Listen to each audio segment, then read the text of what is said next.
Hi, who are you? What's your name? What do you do? Hi, I'm Sid Senthilkumar. I'm an intern now at the Biopunk floor in Frontier Tower. Hang on a minute. I think the sound is too high. Let's go back in the room. Oh, yes.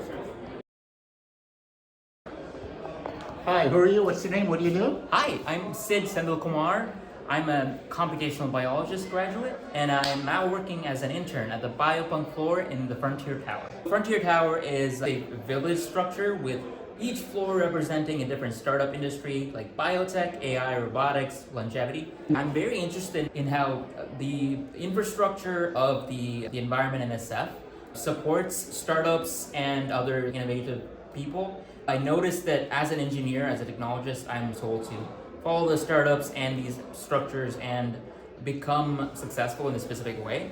But I noticed that there's a lot of people on the sides supporting these startups, supporting the infrastructure to keep these people going and keep these innovations flowing. Interesting. So you mentioned you're part of the biohacker. Is that a floor? Is that how it's defined? Or Yes. that's a self-definition of who you are? What floor are you on? I am on the 8th floor in Frontier Tower SF. The Biopunk floor, or the Neurotech floor, is also on the same thing.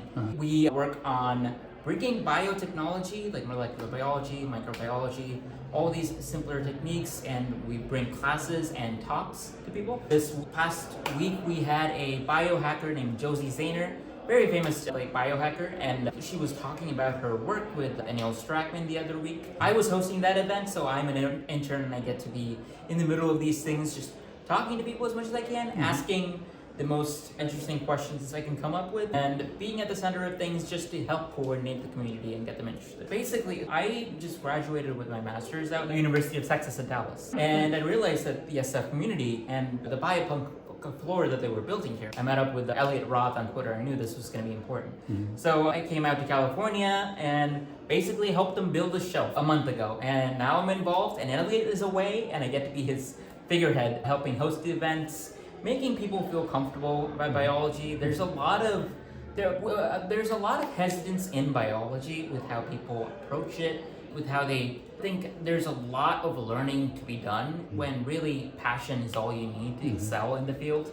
And I'm here to remind people of that, get them to build a community, make their connections between whatever they're building, learn what they need to learn, and do the best they can in the city. All right, great. So you've come to, like generations before, coming to San Francisco to find your fortune and community and the music and the clubs and all of that stuff. A lot of that, except I'm also trying to keep this, rather than making this my own startup venture that I'm pulling to technological success there. I'm trying to find my own interest in art and science and community building and figure out how I can make myself a fixture of this community, even if I'm not directly involved in pulling up a startup on my own. I'm a career coach, and I talk to a lot of young people who are graduating or have graduated. They're in this kind of troublesome kind of job market. We're hearing all these stories about the recent spate of graduates that are having trouble. But you seem to have chosen a path. Tell me about that, and why is that different than some of your peers who are maybe doing something else? And you talked about purpose and passion. What kind of advice can you give to your fellow people, your fellow cohorts going through this? What have you learned? Honestly,